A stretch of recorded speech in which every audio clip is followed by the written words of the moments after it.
Rayon X vous présente cette semaine des images d'IRM cérébrale réalisées chez des patients présentant des signes de troubles psychiatriques.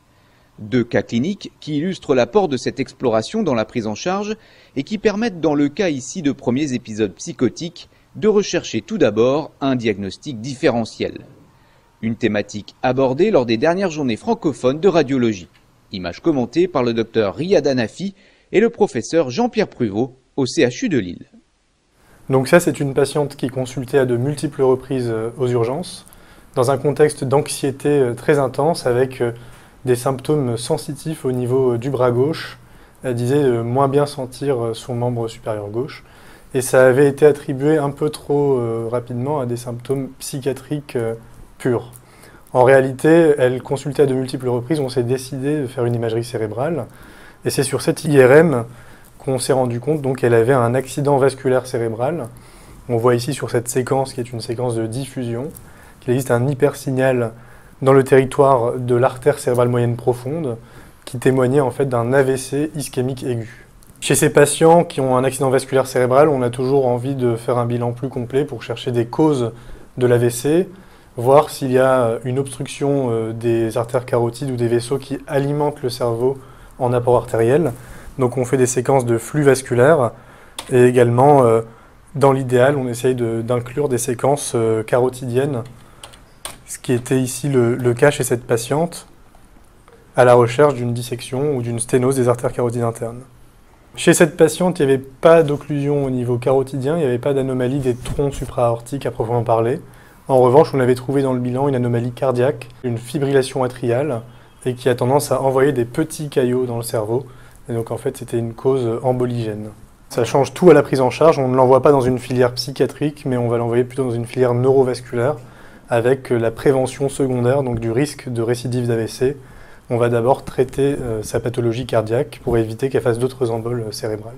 Deuxième cas, autre enjeu, c'est une femme de 34 ans qui vient dans un contexte de délire, d'hallucination, et elle entend des voix, elle a des visions, et elle se sent complètement persécutée. Et avant d'établir un diagnostic psychiatrique d'événements psychotiques aigus, on fait une IRM cérébrale pour éliminer une pathologie neurologique autre qui pourrait expliquer les symptômes. Chez cette patiente, on retrouvait de très nombreuses lésions cérébrales, notamment de la substance blanche supratentorielle, donc de la partie supérieure du cerveau, avec des petites images en hypersignal sur cette séquence flair qui sont périventriculaires, qui atteignent la substance blanche périventriculaire, un petit peu sous-corticale, et qui sont très évocatrices d'une maladie inflammatoire du système nerveux central.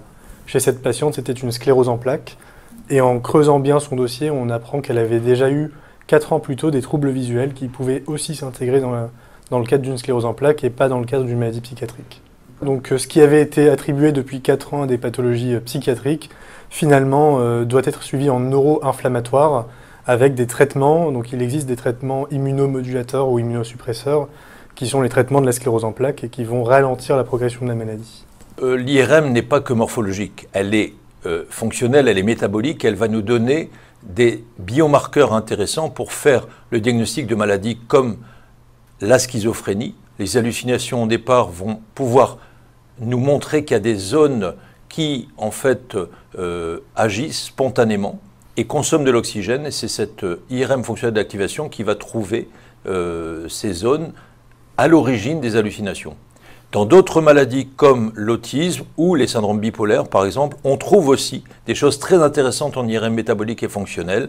C'est au stade de la recherche dans certains cas actuellement, mais déjà en application clinique. Et c'est pourquoi on va déployer le projet régional Ariane, qui va nous permettre de répondre à l'ensemble de ces demandes de patients et de familles, et surtout former l'ensemble des acteurs de la région, psychiatres, radiologues, manipulateurs, infirmières, qui pourront apporter dans tous les territoires de la région de France la même réponse en se formant parfaitement à l'IRM pour la psychiatrie.